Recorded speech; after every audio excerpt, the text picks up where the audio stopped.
acaba sendo insegura, não entra no conceito de segurança. É quando eu faço um telefone sem fio, sabe aquela coisa? Eu chego na empresa e digo, bah, tu viu que tinha 400 casos na empresa tal, na JBS, lá de Covid? Aí o outro fala, bah, tinha 389. Aí depois o outro fala, não, era 612. Sabe aquela coisa que vai acontecendo, os boatos vão saindo, porque essa informação ela não tem mais o princípio da integridade. Entendeu? Isso é muito importante, porque aí já é mais uma separação entre o mundo profissional e o mundo pessoal. Eu não estou dizendo assim que é obrigado que todas as informações tenham que ter isso, mas se tiverem isso, a gente garante a segurança delas. Depois, o terceiro princípio é a disponibilidade. Isso quer dizer o quê? O dado tem que estar sempre acessível, a informação, claro, acessível, que nem de acordo com o primeiro princípio, que é o da confidencialidade. Ele tem que estar acessível para quem pode acessá-lo, mas ele tem que estar sempre acessível.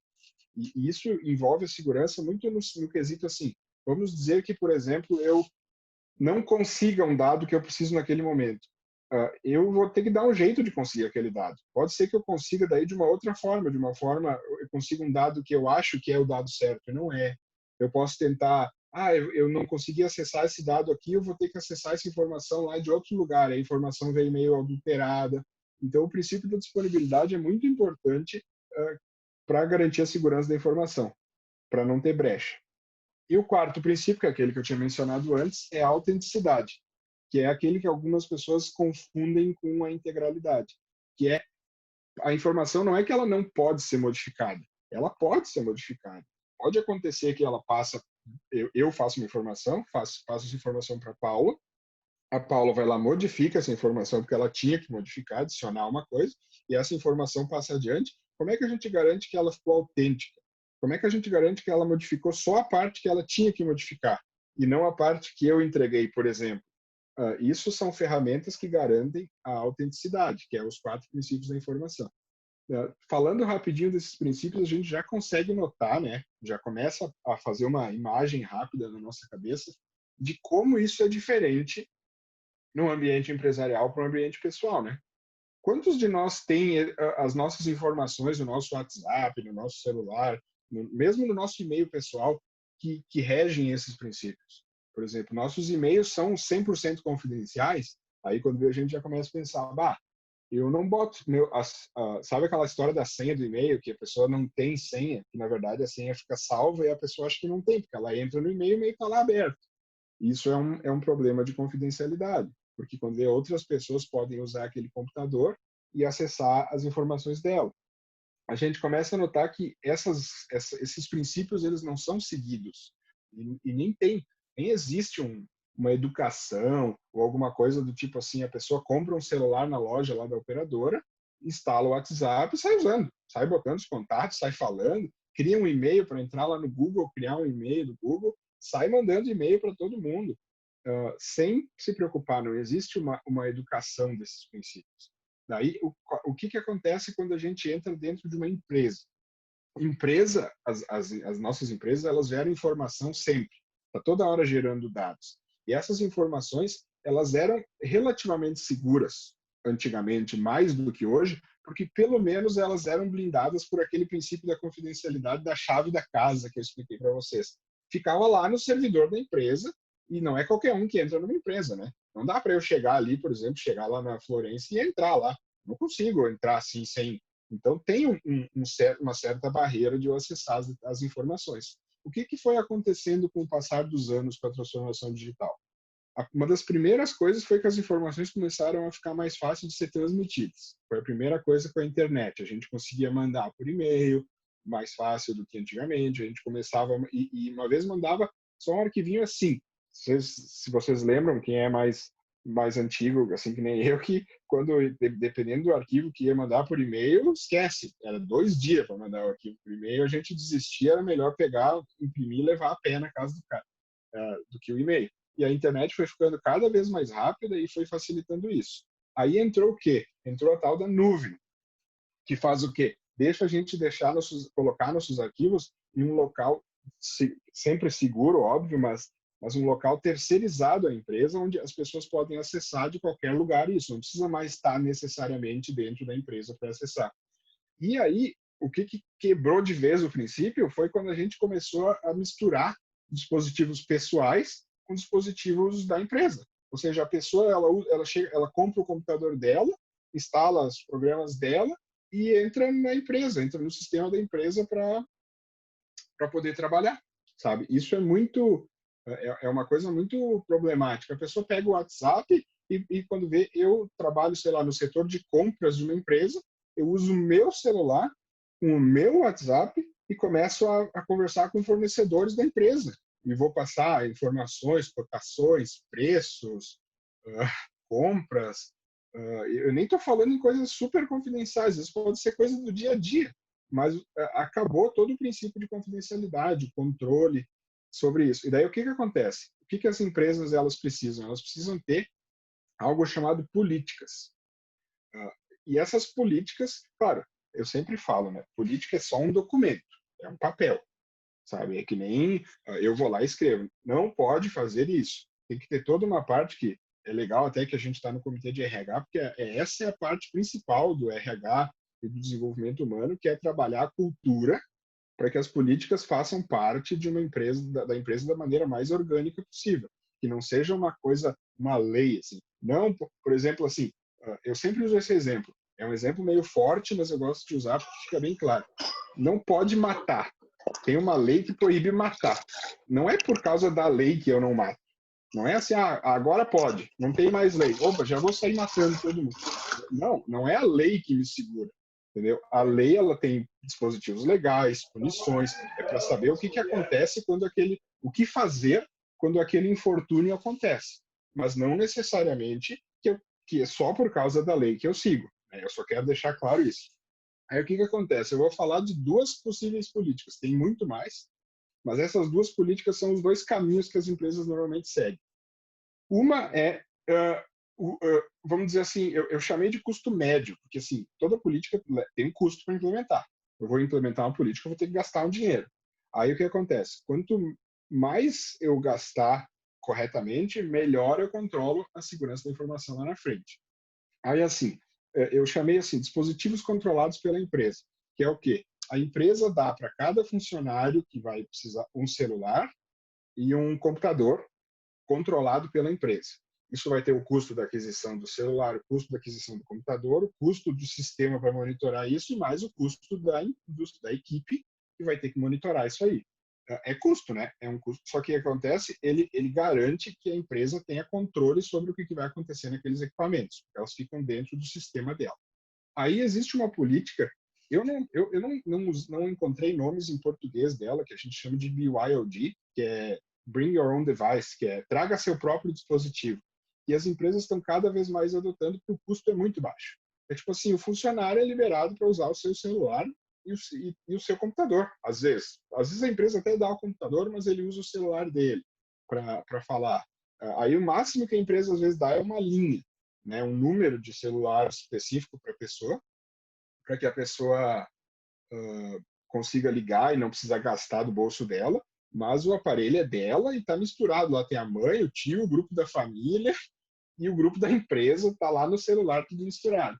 A mesma coisa o computador. O cara tem o computador dele, que ele instala os joguinhos dele, o filho mexe no final de semana para brincar ou para estudar, e é o mesmo computador que ele leva segunda-feira na empresa para trabalhar. Isso é uma política adotada pelas empresas. E aí, a terceira política que eu chamo, que nem é uma política, mas é a brecha de segurança, que aí é um custo altíssimo. Aí, nossa, eu nem tô.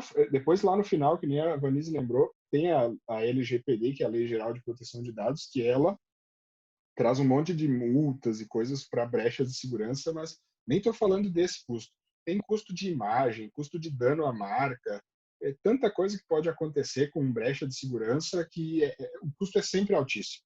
Então, mesmo que a gente optar pela política de dispositivo controlado, que é mais cara, nunca vai ser mais cara do que uma possível brecha. É como se fosse uma gestão de risco. Aí, dentro da política do BYOD, que nem eu disse, ela tem um risco, eu considero um risco alto, porque tu depende muito de uma coisa que é totalmente funciona, tem que funcionar, mas é totalmente abstrata, que é simplesmente o bom senso e a confiança no funcionário. A pessoa tem que ter uma confiança. Um exemplo dessa política é fora de segurança da informação, mas é legal trazer, é que assim, mesmo que o funcionário assine um termo dizendo que não se responsabiliza se o que ele for, se roubarem, entrarem na empresa, roubarem o computador e roubarem o computador dele, a empresa tem que pagar e dependendo do que ele tinha, que ele perde, às vezes rola até indenização, né? Eu nem vou entrar muito na parte jurídica, mas eu já tive que enfrentar esse tipo de coisa, já tive que pesquisar muito sobre isso. Isso é um problema, mesmo que o funcionário assuma, não, eu estou trazendo meu computador porque eu quero trazer, não tem problema, mas se roubarem, a lei é clara, ele tem que, a empresa vai ter que pagar para ele, inclusive indenizar se ele perdeu uma coisa muito importante pessoal dele, que é a política de BYOD, né? E a política de dispositivos controlados, uh, ela é legal, eu acho, ela é muito interessante, porque a empresa consegue ter um controle muito rígido do que acontece. E quando eu falo em controle rígido, é aqui que eu quero estabelecer aquele limite bem claro que eu falei lá no começo entre profissional e pessoal.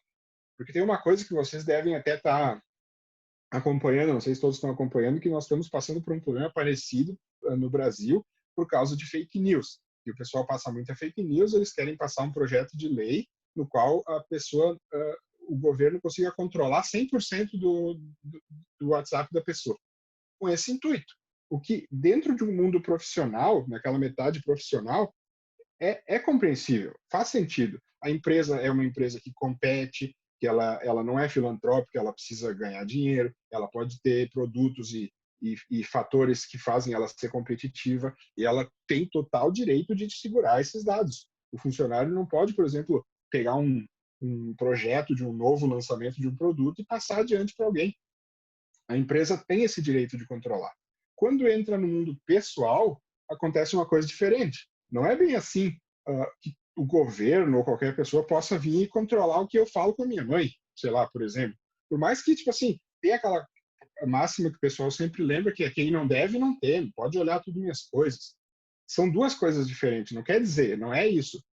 Pode olhar, realmente, se precisar olhar, pode olhar. Mas é o princípio da presunção da inocência no pessoal que entra em.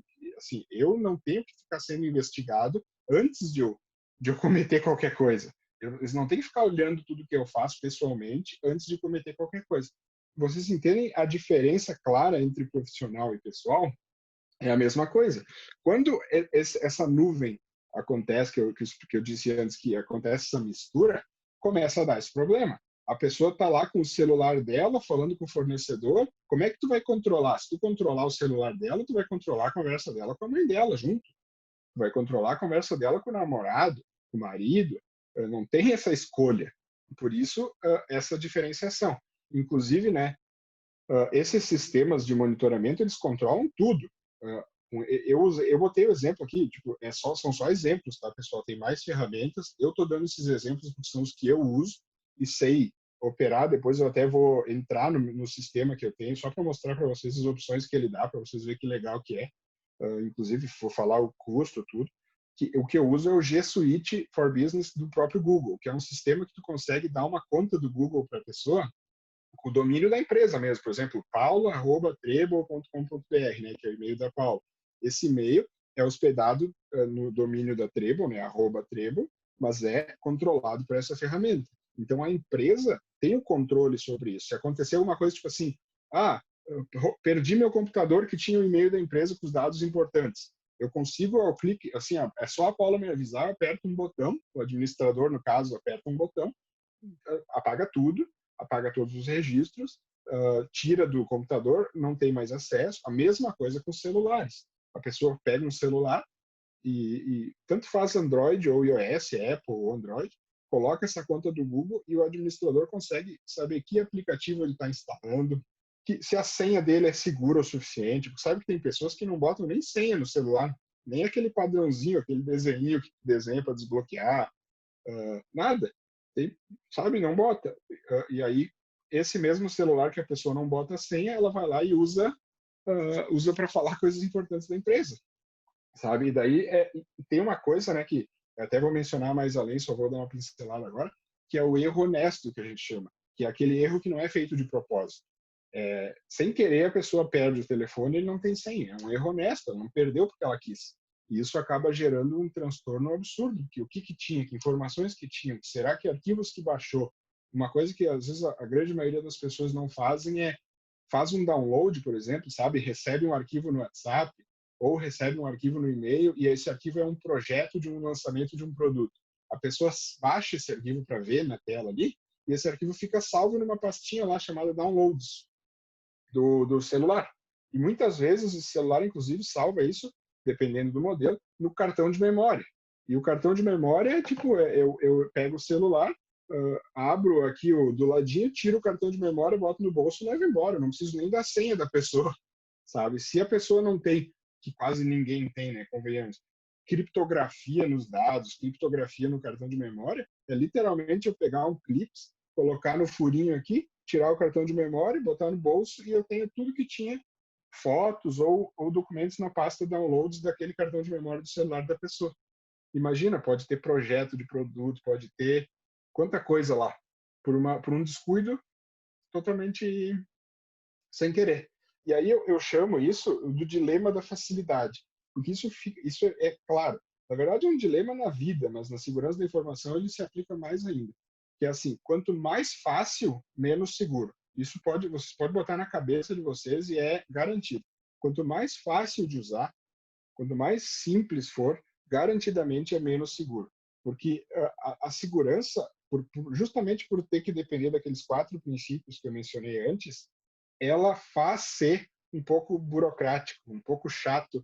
Senhas, confidencialidade, não é qualquer tipo de senha. Sabe aquela coisa, a pessoa bota lá, por exemplo, o data de aniversário dela como senha, que qualquer pessoa consegue já pegar na internet. Às vezes basta pesquisar lá no Facebook, sabe? Eu vou lá, Facebook, Isaac. Aí aparece lá, nasceu 14 de dezembro de 81. Aí o cara, tenta a senha do cara, 141281. Abriu, sabe? Tem pessoas que tem isso. E esse tipo de coisa, daí tu vai instalar um aplicativo, o aplicativo diz, não, a senha tem que conter no mínimo 10 caracteres, letra maiúscula, caracteres especiais, exclamação, arroba. Aí o cara diz, mas que chato esse programa. É justamente porque ele é mais seguro. E mais seguro ele fica mais difícil. Provavelmente essa senha o cara vai esquecer mais fácil. E assim vai. E o WhatsApp é um dos maiores exemplos de facilidade versus segurança, né? Ele possui uma facilidade absurda de eu enviar informação de qualquer lugar para qualquer lugar, instantaneamente, imagem, documento e até, pelo que a gente viu aí, que até agora o Banco Central barrou, né, por hora, mas até dinheiro vai dar para enviar pelo WhatsApp. Literalmente eu vou poder mandar dinheiro direto para Paula, assim, direto, assim, Paulo, tá aqui R$ 50, por dentro do WhatsApp, sai da minha conta e entra na conta dela. E isso é uma facilidade monstra. Só que a insegurança disso é proporcional. Quanto mais fácil, mais inseguro, porque ela fica totalmente fora do controle do dono da informação. Isso é uma coisa muito importante também. A informação que eu estou passando, normalmente, não é sempre minha, né? Eu tenho essa informação, eu sou o dono, eu passo adiante. No momento que eu peguei uma informação e passei para a Paula, e a Paula repassa, a Paula, o dono sou eu que gerei a informação, mas é a Paula que está repassando. Depois isso vai da Paula para o fulano, para o Beltrano, e vira quando vê essa informação, saiu da Rússia e chegou aqui em 2 dias, totalmente alterada. Essa é a facilidade do WhatsApp, né? Teve até um caso que eu lembro que foi feito como uma brincadeira, mas acabou gerando até um transtorno na internet, que foi um cara brincou assim, pegou uma nota de 50, tem até a história dele no Google, se vocês pesquisarem. Ele pegou uma nota de R$ 50 e botou o rosto do Pablo Vittar na nota e passou adiante na internet. Só pegou e mandou, não falou nada, não escreveu nada, só botou a nota de 50 com a cara do Pablo Vittar. Mas não deu 2 dias, já tinha mensagem dizendo que o governo ia trocar a nota por o rosto dela. Olha que palhaçada que estava acontecendo, como é que pode? Foi muito fácil fazer essa informação viralizar. Isso acaba transformando o aplicativo em inseguro, né? Aí, aqui falando da ferramenta, né, do G Suite for Business, esse. Aqui eu vou mostrar para vocês, se vocês depois não conseguirem enxergar, vocês me avisem, né, que eu eu tento ampliar. Essa ferramenta é um print da minha tela de console do que eu consigo controlar dentro do sistema do Google. Eu consigo controlar os dispositivos móveis de todo mundo, as unidades organizacionais, que permissões essas pessoas têm de acessar que dados, quais são os grupos que elas podem acessar e que assuntos elas podem tratar, quem são os usuários, enfim, né? E quais são as permissões deles, as senhas, tudo. Eu consigo, por exemplo, alterar uma senha. Uma coisa que é, como o Google ele vai por vários princípios de segurança, é uma empresa segura, ele mesmo me barra, enquanto administrador, de eu poder fazer eu poder analisar, por exemplo, se eu, enquanto administrador, eu não consigo, eu sou administrador, eu tenho acesso a tudo, mas eu não consigo ver o e-mail da pessoa. Eu não tenho esse acesso, eu não consigo lá entrar e ver o conteúdo do e-mail da pessoa. O que eu posso fazer é eu vou lá, altero a senha dessa pessoa, sem saber, porque eu não consigo saber a senha dela, só consigo mudar. Mudar para ajudar ela. Por exemplo, Isaac, esqueci minha senha, faz uma nova. Eu posso fazer uma nova, só que se eu fizer uma senha nova, e eu entrar no e-mail da pessoa com essa senha, isso gera um alerta no Google. E esse alerta é repassado para a direção da empresa, que está cadastrada, né, quando tu bota, e ficam sabendo imediatamente que eu fiz isso, na hora. Então não tem como eu pegar e, por exemplo, eu vou dar uma olhada aqui, mesmo eu como administrador, eu não posso fazer isso. Aí, claro, com ordens judiciais, essa coisa toda, aí tem um sistema que tu vai lá, manda para o Google a ordem judicial, eles liberam o acesso aos dados dos servidores deles, sim, aí sim. Mas totalmente super seguro, muito, muito, muito, muito mais seguro do que dispositivos pessoais assim que a gente tem na mão, né? Aqui a gente tem, por exemplo, o próprio domínio da empresa, tem suporte, né? E para vocês terem ideia, essa ferramenta, no preço padrão dela, claro que agora o dólar deu uma subida, então acaba subindo junto, né? Porque é em dólar. Mas é $4 com 16 centavos, $4 por usuário, por mês, por empresa. Então, vamos dizer, eu tenho uma empresa com 10 funcionários, eu vou pagar $41,60 por mês para ter todo esse acesso, todo esse controle, todo esse monitoramento. Só para vocês terem ideia, né? E isso é com um espaço de 30 GB por usuário para ele guardar os seus dados lá. Se eu decidir fazer o upgrade para o plano mais top, que agora pode ser que aumente, que o Google já estava mandando alguns e-mails sobre aumento de preço, mas que estava $7, é ilimitado o espaço. É ilimitado. Na verdade, deve ter um limite, mas é tão grande que ele nem cobra. Então, a gente pode guardar infinitos arquivos no servidor do Google com toda essa segurança. Né? Isso é só um exemplo para dar para vocês de que existe. Né?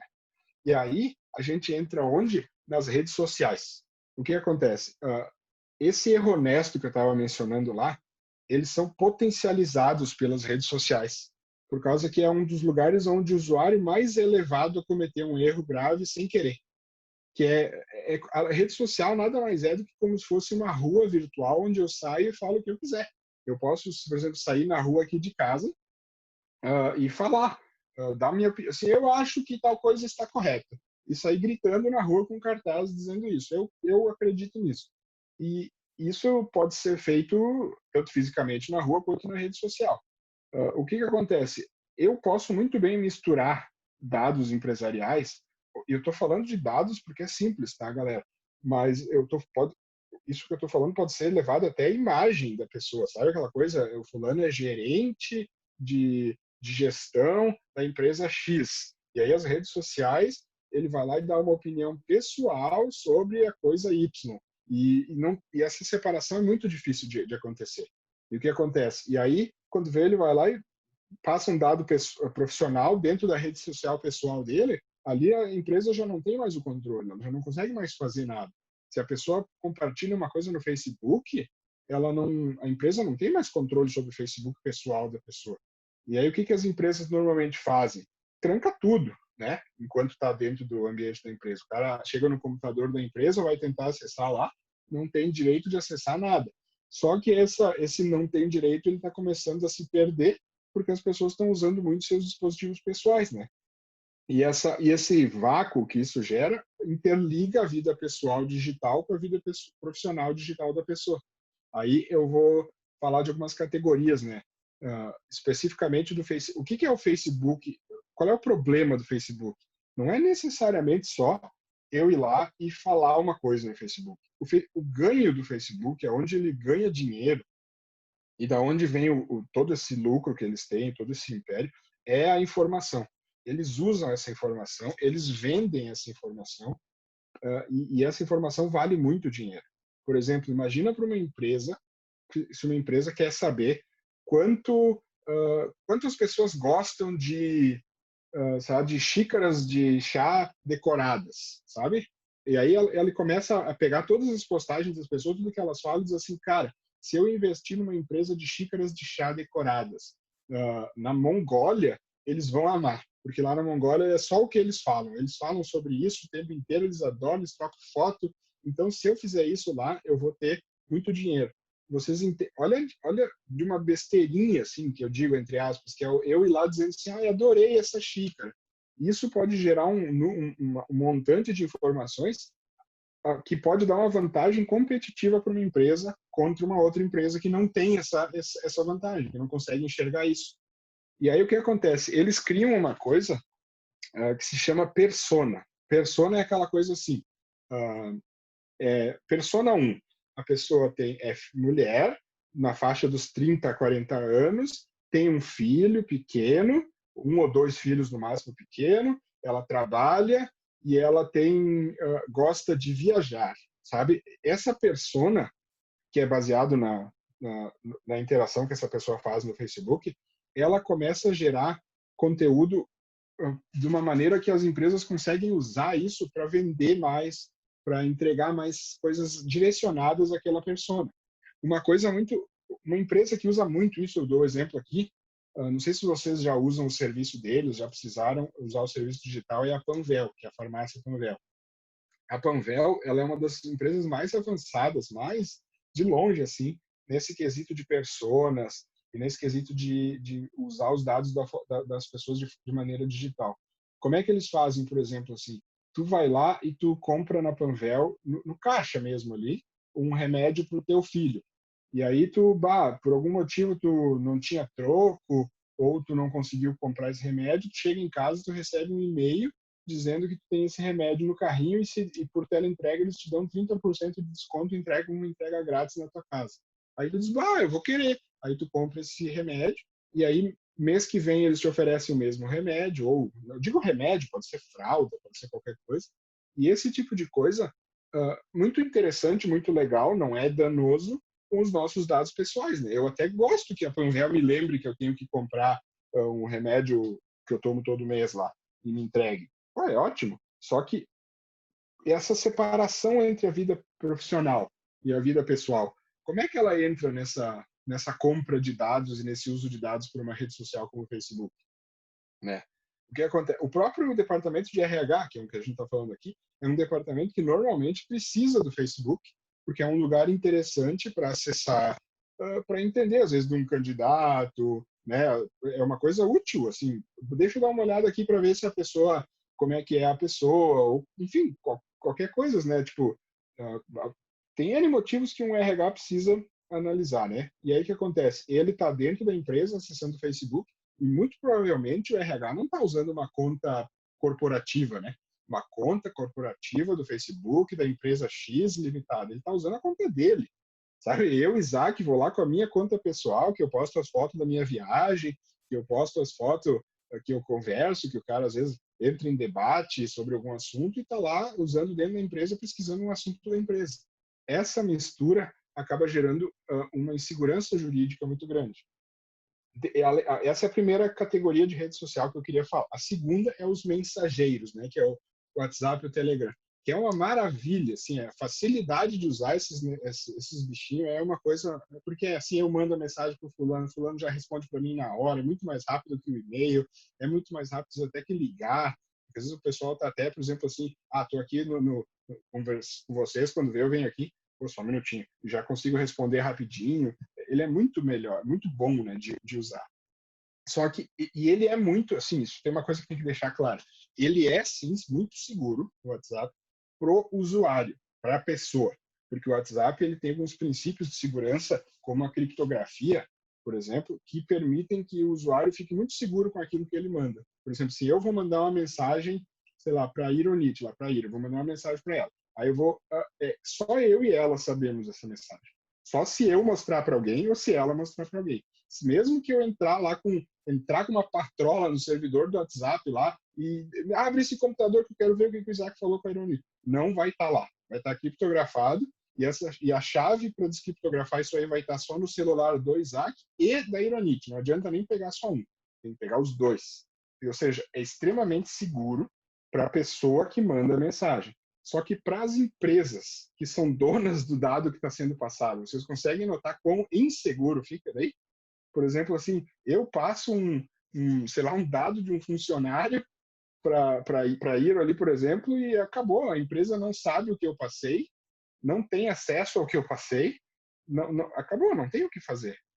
A empresa não sabe o que foi enviado. Se eu, por exemplo, passo uma informação e apago, e a Iro apaga também lá, acabou. Não tem, a empresa não tem controle, enfim, acabou. Então, ele é muito seguro para o usuário, mas muito inseguro para a empresa. Tem um outro problema do WhatsApp também, que agora deu uma aumentada, até vocês já devem ter ouvido falar, que são os golpes de clonagem do WhatsApp, que a gente chama. Que, na verdade, não é nem, a gente chama de clonagem, mas não é nem clonagem, é super simples. Eu comprei um celular novo. Eu tenho meu celular velho, comprei um celular novo. O que eu faço? Eu preciso passar o WhatsApp do celular velho para o celular novo, né? É uma coisa normal. Aí eu faço o quê? Eu boto meu número, ele vai lá e diz assim, beleza, vamos confirmar que você é você mesmo. Eu vou te mandar um código de mensagem, tu vai pegar esse código e tu vai digitar aqui no teu aparelho novo. Aí tu digita o código e ele diz, parabéns, você é você mesmo. O teu WhatsApp vai sair do velho e vai ficar no novo. É esse o mecanismo para eu poder tirar o WhatsApp do celular A e botar no celular B. O que as pessoas fazem? Eu sei o número. Se eu converso com uma pessoa, é óbvio que eu sei o número dela. Então eu vou lá e tento instalar esse WhatsApp com esse número no meu telefone. Eu vou pegar o WhatsApp lá da Paula e vou botar no meu celular aqui o número dela. E o que ele vai dizer? Ah, você comprou um celular novo? Legal. Eu vou te mandar um código e você pega esse código e você bota aqui e você fica com esse WhatsApp aqui para você. Aí eu vou lá e ligo para Paulo, dizendo, Paulo, tudo bom? Aqui é o Isaac da Vivo e eu tenho uma atualização para fazer aqui e tu vai receber um código, só me passa esse código que daí eu já boto aqui e já descubro que está tudo certo com a tua linha, pode ser? Aí o que acontece com a pessoa? Imagina, muita gente, isso é uma coisa inerente ao ser humano, e eu considero boa, mas ela causa um transtorno que é o que? A gente primeiro confia e depois desconfia. Essa é o natural do ser humano. A gente primeiro, aí vem um cara que fala bem, que fala tudo certinho, aí no fundo tem aquele barulho, sabe, de teclado, a pessoa digitando um teclado, outras pessoas falando, tá vivo mesmo, né? Só pode. O código é 1, 2, 3, 4, 5, 6. Aí a pessoa diz, obrigado, tudo certo. Quando ela botar esse código, a conta do WhatsApp vai sair do celular da Paula e vai vir para o meu. E eu vou ter acesso não só à conta dali para frente, para eu poder dizer para as pessoas que eu sou a Paula. Imagina, eu sou a Paula agora, sou gerente de RH da Table, por exemplo, e posso falar com outros, mas eu vou ter acesso a todas as conversas dela que estavam no outro celular, porque isso vem por backup. Então eu vou ter, se tinha lá dados de funcionários, se tinha o que for, eu pego tudo para mim. Vocês veem o quão absurdo é e quão inseguro é isso de acontecer?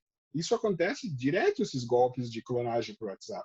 E é uma coisa que às vezes a gente nem se liga, porque é uma coisa que a gente está precisando mesmo, sabe? Eu estou lá cadastrando minha conta do Banrisul no meu celular, por exemplo, e aí o cara liga dizendo que é do Banrisul e que eu tenho um código. Eu vou lá e dou para ele, nem noto, às vezes. E aí eu esculhambei com tudo. Esse é um dos principais problemas do WhatsApp. E o outro é aquele lá que também é maravilhoso de usar, fácil, que nem eu disse, mais fácil, mais inseguro, que é o WhatsApp Web, que eu vou lá e entro no meu computador, boto leio um QR Code e eu consigo acessar o WhatsApp do computador, posso digitar no teclado do computador, que é muito melhor, mandar arquivo, que é ótimo. O que acontece? Vamos dizer que eu estou na empresa, né? Eu estou trabalhando na empresa, aí eu vou lá no meu computador e eu não vou ficar mexendo no meu celular ali para mandar o WhatsApp, para digitar naquele tecladinho, eu vou botar o WhatsApp Web no meu computador da empresa. Aí eu vou lá, faço isso e chegou no fim do dia eu vou embora. Saio da empresa, acabou o expediente, acabou o expediente, vou lá e não bloqueio minha tela. Às vezes tem empresas que até bloqueiam a tela, tem empresas que nem bloqueiam a tela. E o WhatsApp Web, ele fica lá salvo. O único jeito de tu ter que acessar de novo é tu tem que vir lá no WhatsApp, abri ele, abri o WhatsApp Web, vim aqui o WhatsApp, por exemplo, esse aqui é o meu, ó, tem as duas sessões salvas nos meus computadores aqui, ó. Tem 2 computadores, estão aqui, ó. Se eu não vier aqui e não disser sair, até eu vou fazer, ó, é melhor. Sair de todas as sessões, sair. Agora, ó, se eu tentar entrar no WhatsApp Web, ele vai de novo me mandar aquele código e de novo eu vou ter que ler com a câmera e tal. Mas imagina, daí vem um colega de trabalho ali do lado, alguém que ficou na hora extra, abre o computador, tá lá o WhatsApp Web do cara. Posso falar, claro, a pessoa vai ver no celular dela do nada assim, vai começar a pipocar uma conversa, mas muitas vezes o estrago é tarde demais. O cara tá na aula, sabe aquela, eu tô dizendo duas situações que podem acontecer muito corriqueiramente, né? Não é nada, eu não estou criando situações impossíveis. A pessoa sai da empresa, não bloqueia a tela e vai para a aula. E só vai ver o celular às 10h30 da noite, 11 da noite, já foi feito estrago, alguém já usou, já apagou dados, ou já, às vezes a pessoa nem conversa, a pessoa ela só quer olhar, sabe? Ela só quer olhar e ver uma fala que tinha lá, e essa fala acaba por comprometer alguma coisa, porque era um dado importante da empresa, sabe? Era uma coisa assim, eu estava falando sobre a contratação de um novo funcionário, sobre uma demissão, sobre uma coisa que envolvia aquela pessoa, e eu fui lá e vi tudo, entendeu? Isso é um problema que pode muito bem acontecer, e é fácil de acontecer. Aí tem o Telegram também, que eu gosto de usar, porque o Telegram é considerado um pouco mais seguro, porque ele não envolve o número do celular da pessoa. Eu não preciso ter o celular da Ironit lá para botar ela no meu Telegram, ou vice-versa. Não preciso ter o contato. Eu consigo adicionar num grupo sem. Então é um pouquinho mais seguro, mas ele tem o Telegram Desktop do mesmo jeito, e o código de instalação, aquele de enviar o código para transferir de um celular para outro, é o mesmo jeito. Então, ele só é um pouquinho mais seguro porque ele não precisa do número, ou seja, um grupo de Telegram é mais legal porque, assim, tu entra num grupo, a pessoa que está naquele grupo não pega teu número, que é o caso do WhatsApp. O WhatsApp é um saco por isso, né? Tu entra num grupo, quando vê uma pessoa, te manda uma mensagem, te achei lá no grupo, vamos conversar. Aí tu diz, pô, não quero conversar contigo. E isso no Telegram já é mais difícil porque a pessoa não consegue te adicionar porque não tem o número lá. Só tem o teu nome, que é para te poder se comunicar. Isso é importante. E aí, o que são alternativas? Porque não adianta também eu falar que o WhatsApp não é inseguro, eu não dou alternativas. Dentro daquela mesma ferramenta que eu mostrei para vocês, que é o G Suite, ele tem ferramentas alternativas para todos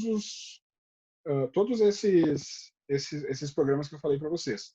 Tem desde redes sociais corporativas até mensageiros corporativos. Tem o Google Hangouts, que é um mensageiro que normalmente as pessoas usam no e-mail do Google, sabe? Quem entra no Gmail ou no e-mail do Google nota que embaixo das pastinhas tem uma janelinha que tu consegue conversar com outras pessoas, tu consegue falar com alguém que está online.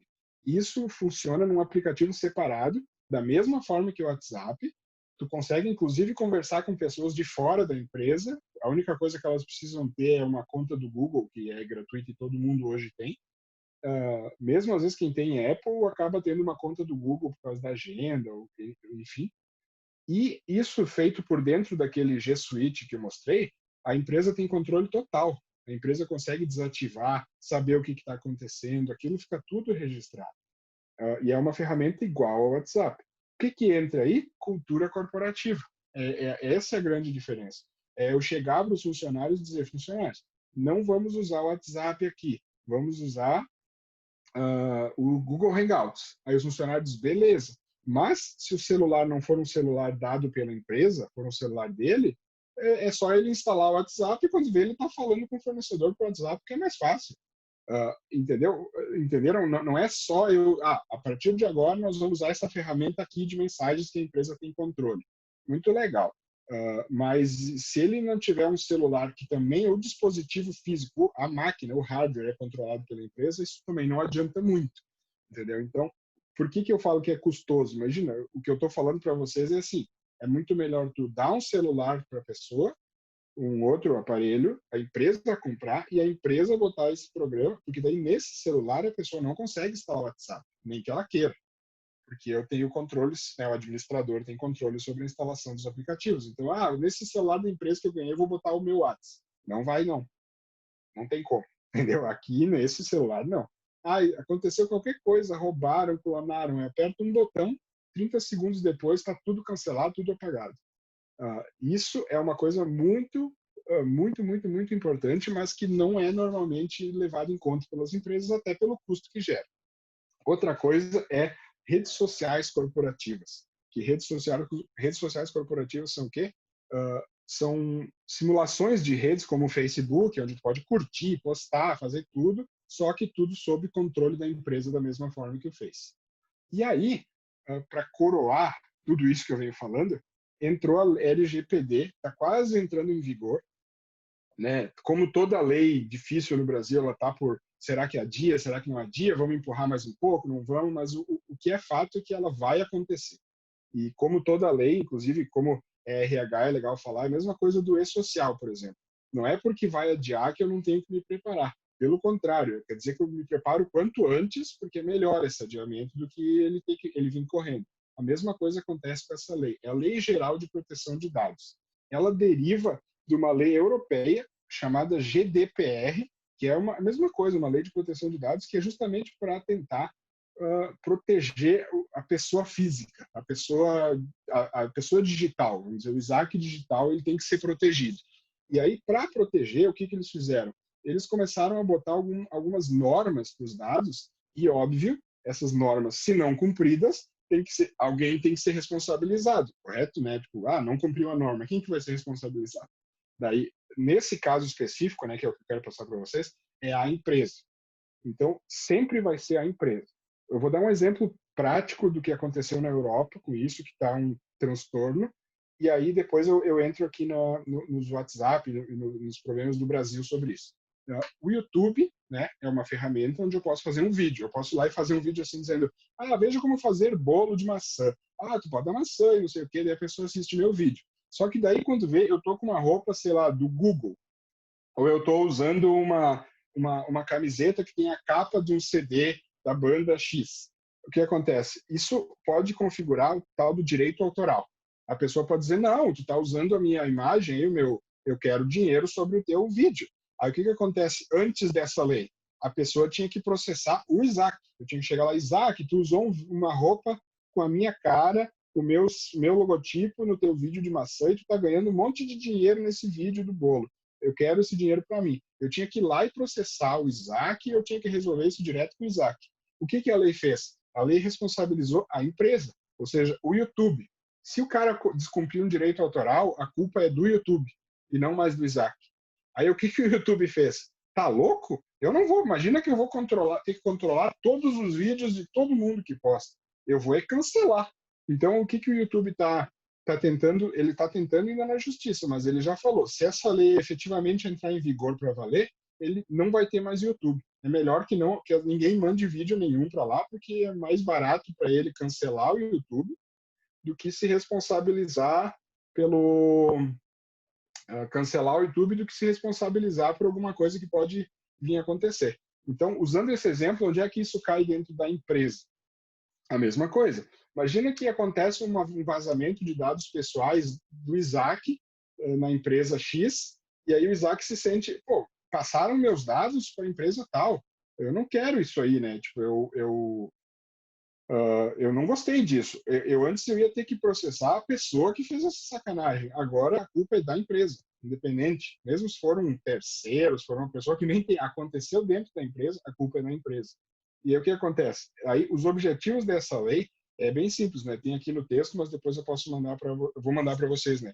Os dados têm que ser processados de forma legal, eles têm que ser coletados para fins específicos, ou seja, toda vez que tu coleta um dado, tu tem que dizer é para isso. Não é para prevenir, eu vou guardar ali porque vai que um dia eu use. Isso não dá mais para fazer. Eles têm que ser mantidos no mínimo exigido para a finalidade.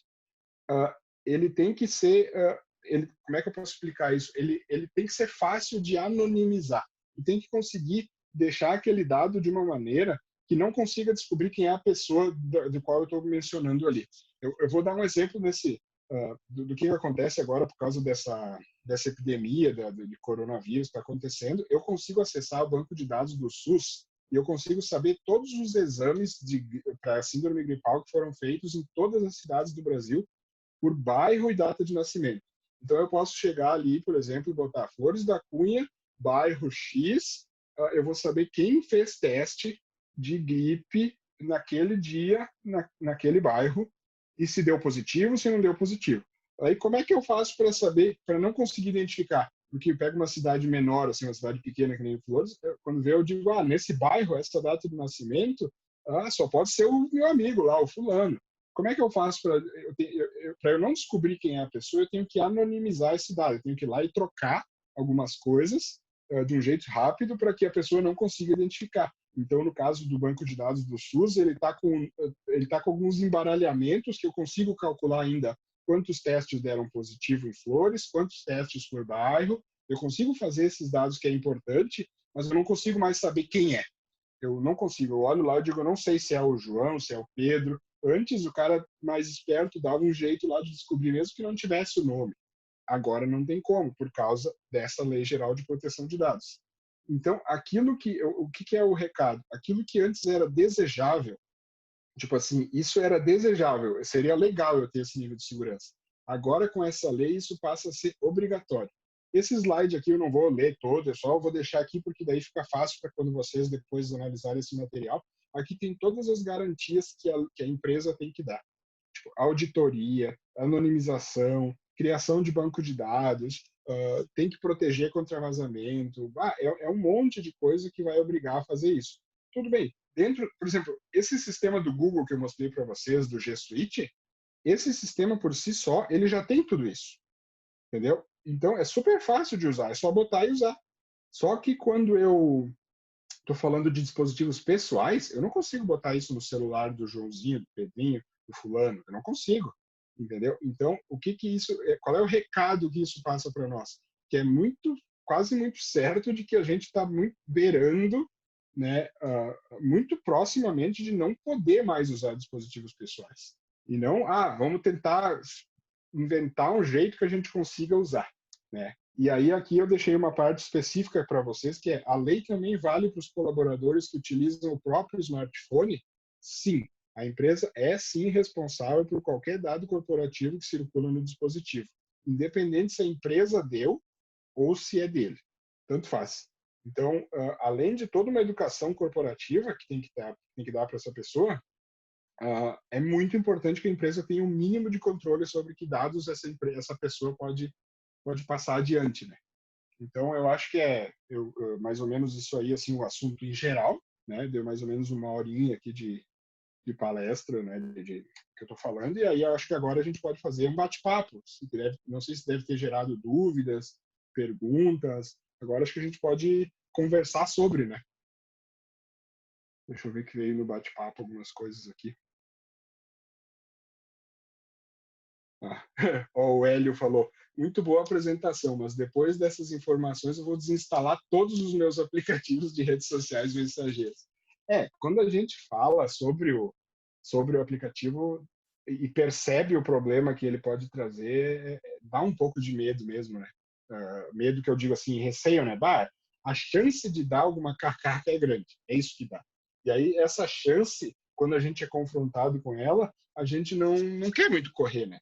Tem uma frase que eu uso muito, não é ofensiva essa frase, pelo amor de Deus, é só no sentido correto da palavra, que é a coragem que a ignorância traz. Eu sempre uso isso. Ou seja, eu ignoro alguns fatos, eu não sei sobre aqueles fatos, então isso me deixa corajoso de usar ou de fazer aquilo que eu ia fazer, porque eu não sei, então eu uso tranquilamente. Né?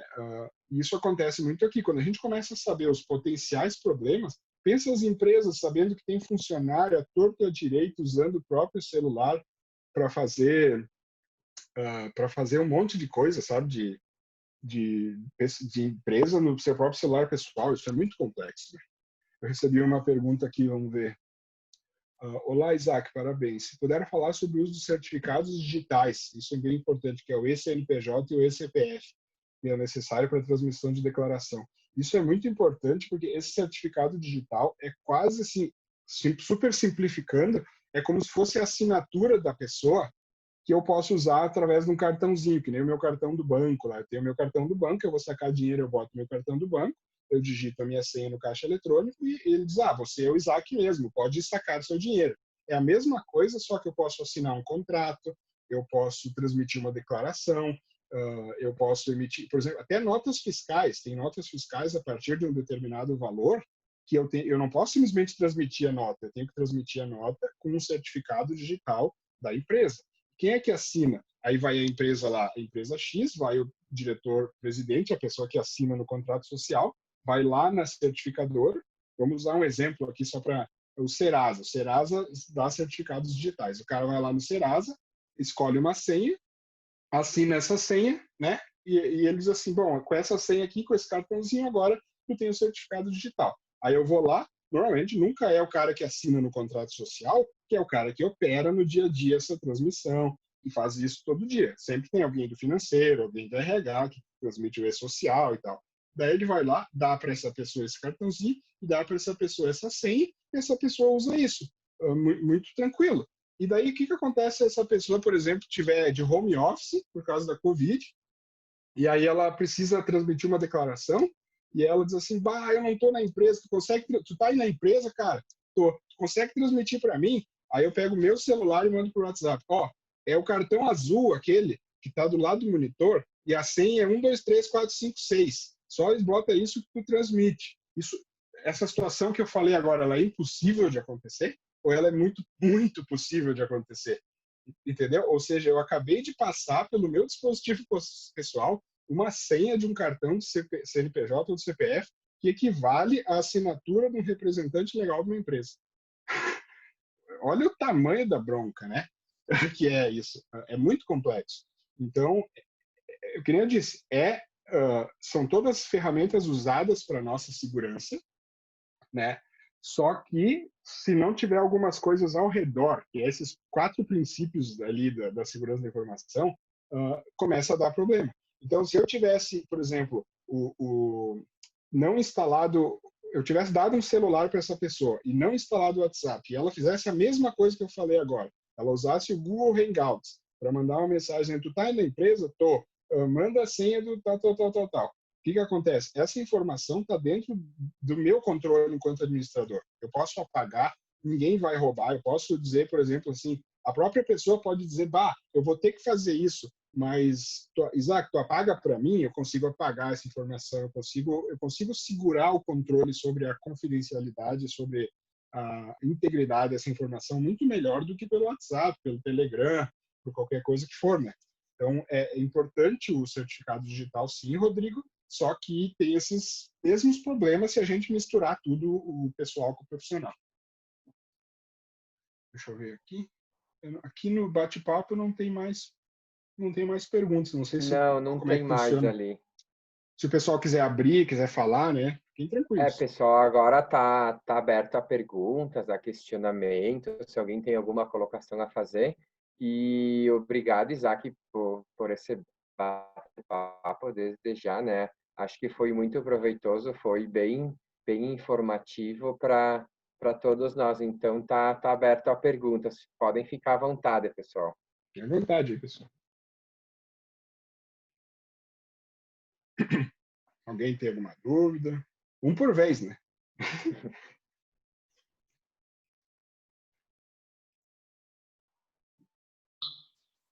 Oi! Oi, Vivi, Tudo tudo bem? bom?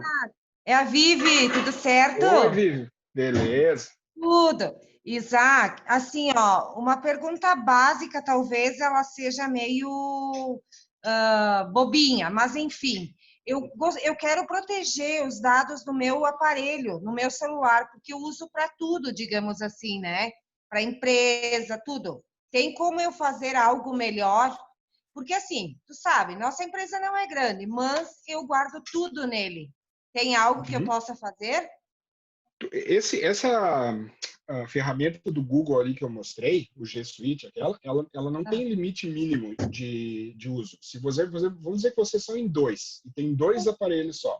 Se vocês quiserem contratar o serviço do Google para os 2 aparelhos e ter aquela tela de administração, vocês podem, não tem problema nenhum. Tu vai lá e, por exemplo, contrata, aí tu cria uma senha, por exemplo, tu bota lá teu usuário, vive, @ né, a transportes lá, tudo, tu bota bonitinho teu e-mail, tu coloca isso no celular, naquele momento, aquilo passa a ter o controle do administrador do sistema, que é tu mesmo, né? É tu mesmo, mas tu tem o controle. Então, o que acontece? Aconteceu uma coisa, tu caiu o celular no chão e levaram embora, sabe? E tu não conseguiu, alguém roubou teu celular, assim. Tu Sim. corre em qualquer outro computador, tu pode ir até numa LAN house, entra lá rapidinho, acessa e diz, ó, apagar o conteúdo do telefone. E tu consegue fazer isso. Isso, claro, empresa, né? Eu sempre estou falando empresarial. É mais difícil tu fazer isso se fosse só tu, sabe? Eu, pessoa física, gostei da ideia e quero proteger o meu celular, pessoa física. É mais complicado, né? Eu contratar um serviço empresarial. Acho que até poderia. Eu nem sei nunca parei para pensar. Mas no teu caso, que é empresa, tu pode inclusive botar esse domínio, né? Criar esse teu e-mailzinho, botar isso no celular e ter esse controle, né? Porque é uma coisa até aqui, ó, deixa eu botar rapidinho para vocês verem que eu falei que ia fazer e não fiz aqui, ó. Eu vou entrar aqui e vou mostrar para vocês o nível de controle que se tem, que é bem interessante, né? Deixa eu ver se eu consigo compartilhar tudo aqui, que daí fica legal vocês verem até como é que é para entrar. Compartilhar tela aqui, ó. Não sei se vocês estão vendo toda a minha tela aqui. Sim. Tá. Daí aqui, ó. Eu vou entrar no painel de controle do Google, que nem aqui. Como é que eu faço no meu caso? Ó? Esse computador que eu uso tem proteção por digital, que é uma das que eu acho mais segura. Então, ó, a minha senha está aqui no meu dedo. Eu vou botar meu dedo aqui, Tá. e aí eu tenho a senha, né? Que isso mas é uma parte. Aí que dentro desse painel, que é aquele mesmo que eu mostrei para vocês, eu vou botar aqui, ó, dispositivos. Vocês vão ver o que tem aqui dentro. Ó. É muito legal que dá para controlar praticamente tudo de um dispositivo. Ó, configuração de senha, tá vendo? A política de senha, configuração aqui, ó, essas configurações que eu posso aplicar, configurações do Android, ó, quantos dispositivos tem? Aí eu entro aqui no dispositivo, que seria o teu celular, né, que tu me pediu, vai aparecer o teu celular aqui, eu simplesmente marco ele e deleto. Pronto. Acabou, ninguém mais tem controle, não tem mais aplicativo, não tem mais nada, entendeu? E é tu mesmo, né? Que nem tu me pediu. É o teu celular. Sim. E tu é administrador, mas é um controle a mais, entendeu? É uma camada a mais que tu coloca. Ferramenta de trabalho, no caso, né? E esse custo que tu comentaste dos $4, digamos 4 e alguma coisa, é independente de quantos celulares tiverem, quantos... Uhum. Independente. Eu posso porque entrar vai ser $4. Tá. Só um, sabe? Ok, eu posso então entrar nesse Google, contratar, digamos, né? Fazer o e-mail e fazer por aí, então. Isso. É totalmente possível. Esse é um exemplo, tá, que eu te dei, porque na minha visão é o mais simples, é o mais amigável, o mais tranquilo, tem um custo aceitável, principalmente para empresas menores. O custo começa a doer um pouco mais quando sei lá, imagina o cara tem 1.000 usuários. Claro. Né? Aí 1.000 usuários a $4 cada um, dá $4.000 por mês, né? Mas se o cara tem 1.000 usuários, assume que é uma empresa grande. Ótimo, então. Isaac, beleza, obrigada, tá? Ótimo. Imagina, eu que agradeço. Tchau. Aqui tem uma pergunta ali no chat da Fabiana. Se tu quer ler e responder. Opa, deixa eu ver aqui. Fabiana, os golpistas têm invadido e-mails e alteram o favorecido dos boletos bancários. Normalmente ocorre em e-mail de domínio de Gmail e Hotmail contas gratuitas. Além do antivírus, existe alguma outra alternativa para o usuário se proteger? Isso é bem aquilo que eu falei. Como é que começa a tua pergunta? Os golpistas têm invadido e-mails, né? Invadir o e-mail quer dizer o quê? A pessoa tem que saber a senha da pessoa, né? Ou saber a senha, ou ela tem que controlar o computador da pessoa de alguma forma, né? Para invadir o e-mail dela. Porque não tem outra forma de fazer essa invasão. Aí o que acontece?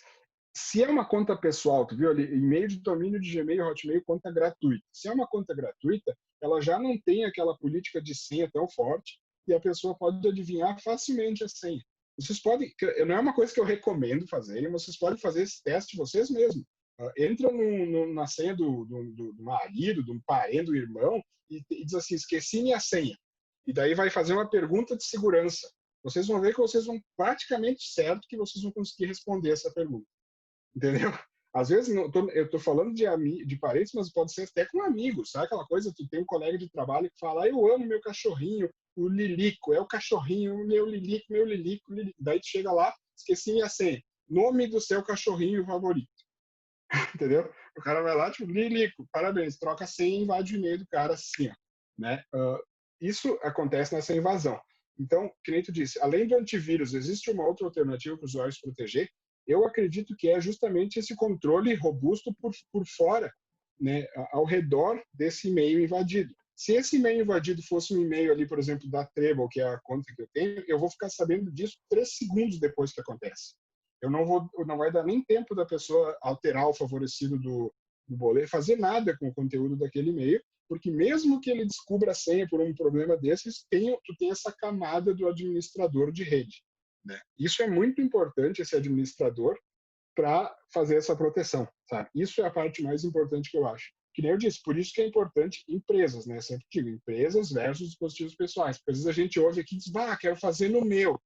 No teu é mais complicado, sabe? No teu pessoal tu vai ter que cuidar muito, né? E essa história de Gmail e Hotmail conta gratuita, esse é o principal, já começa aí o problema. Deveria ser proibido a pessoa poder fazer uma conta gratuita de e-mail e usar isso no corporativo, né? Com boletos, com coisas, sabe? Isso aí é muito complicado. Inclusive, para a pessoa física, isso é um problema. Porque hoje a gente está cada vez mais facilidade, né? De banco, eu posso pagar minhas contas direto de casa, eu posso fazer um monte de coisa. E aí, vocês podem ver, quanto mais fácil é o aplicativo do banco, mais inseguro ele é. Por exemplo, o meu banco, eu tenho que ter um leitor de cartão, eu tenho que botar o leitor de cartão no computador, instalar uma porrada de coisa que todo mundo odeia, né? Para acessar o banco tem que instalar 280 mil coisinhas de segurança, que às vezes chega até a detonar o computador, de deixar ele lento, porque é justamente para garantir que ninguém invada. E aí, quando vê, tem um banco lá, nossa, olha que legal esse novo banco digital, eu só entro aqui e já faço a transferência direto. Vocês sabem, né, o quanto mais fácil é de eu conseguir entrar nessa conta, invadir esse celular e fazer uma transferência para mim. Por exemplo, não sei se eu respondi, né, se eu consegui. Deixa eu ver aqui, mais tem. Não é.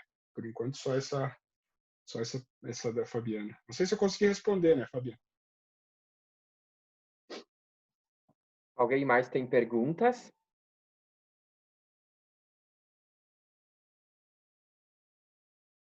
Se ninguém mais tiver pergunta, nós vamos encerrando. Vou pedir para a Paula, a Vanise e a Simone Paviani, da RH Serana, para darem a sua palavrinha, enfim, para fazerem o encerramento, se ninguém mais tiver perguntas. Acho que não. Eu acredito que seria importante você, em nome da RH Serana também, dar um oi para o pessoal. Boa noite a todos. Eu quero agradecer a presença aí de vocês e agradecer o Isaac, né, pelo bate-papo incrível. Acho muito importante nesse momento. E esses dias nós da RH Serrana e Centro Empresarial e eu com o papel nas duas entidades, né, me sinto muito feliz por isso. Nós conversando sobre esse tema, Isaac, chegamos até você. É pertinente, é importante e muito obrigada.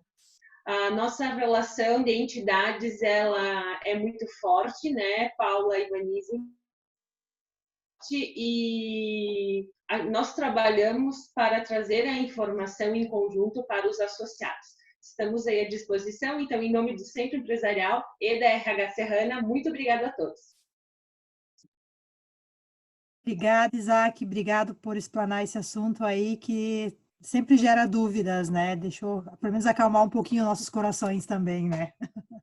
Obrigada. Tomara que eu tenha acalmado, né? O pior é o cara, às vezes Não, eu falo, meu Deus, tu apavora, mas tem solução, tá? Tudo tem solução. Não, com certeza. Obrigada, Isaac. Valeu, eu que agradeço, pessoal. Obrigado mesmo pela atenção de vocês. Obrigado, fiquei bem feliz. Então, boa noite, pessoal. Obrigada a todos. E, com certeza, vamos nos encontrar fisicamente. Obrigada a todos. Gratidão. Tchau, tchau. Tchau, pessoal. Obrigado, pessoal.